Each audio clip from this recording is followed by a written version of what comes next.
Model trucks have a tendency to want to turn themselves back into kit form when traveling, and transporting them any distance without damage can be challenging. I've found that plywood bases, set inside plastic totes, works well for me, and has been road tested on a number of 600+ mile round trips. 1/4-inch plywood is cut to fit the inside of the tote, and balsa wood blocks are glued down to act as wheel chocks to support the model sitting on its wheels. I've prepared 1/2-inch square balsa wood blocks. With the truck set in place, I'll get them glued down.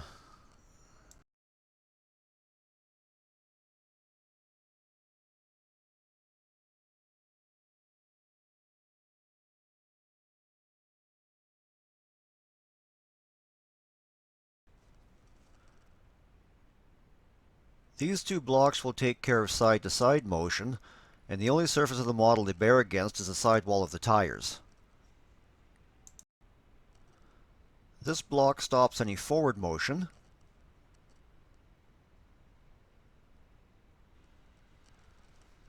and these two prevent the model from moving backwards. The reason I'm using two shorter blocks here is because there's not enough clearance underneath the suspension walking beam for a single block to go all the way across.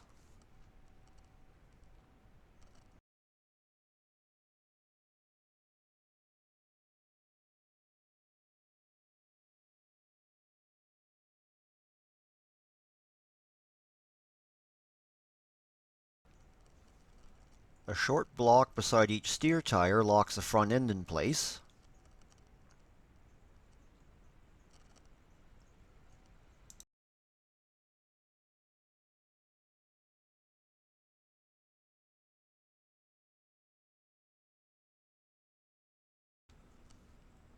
And the location of the axle beam is marked.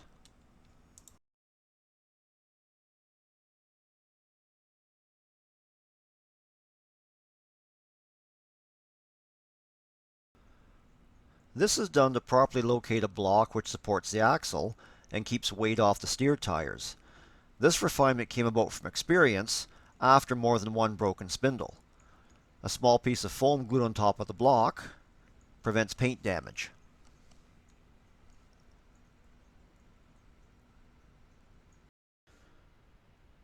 Here's the finished board, ready to be loaded with a variety of different models. Blocks are also glued in place to secure individual parts like this pickup truck hood. An F350 Flightline tow tractor goes here. F250 welding truck fits in this spot. Space in the middle is divided up to fit the various components of the white 3000 tractor and FlexiVan trailer.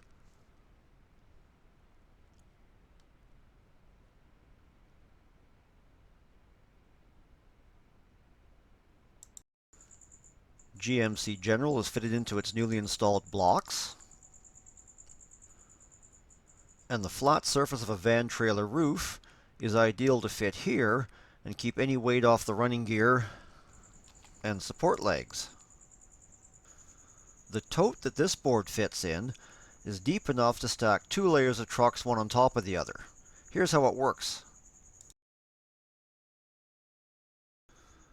This is the bottom board for the same tote, which is set up to take the complete Michigan A-Train steel hauler. Converter dolly and second trailer go on this side. Tractor in the center. And lead trailer here with a foam block supporting the front of the trailer.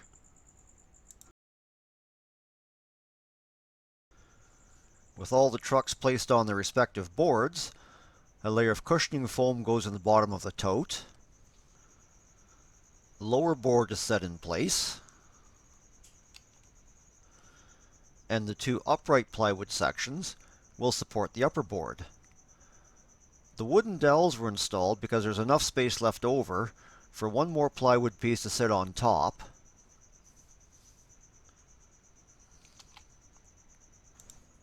And provide storage for various show-related items such as in-progress photos, repair kit, and display base.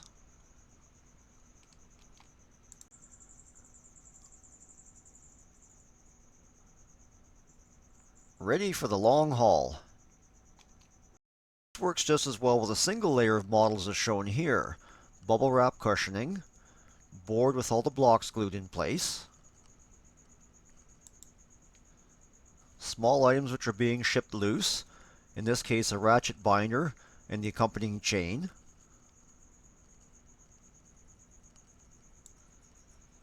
auto car scrap metal lugger truck, Kingsway Louisville, scrap metal bin, and a Peterbilt 352 tractor.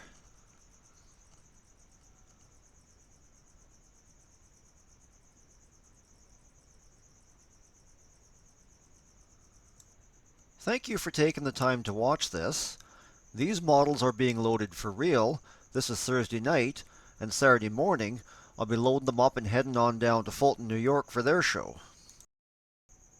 That will be about another 600-mile round trip by the time I get back home Sunday night.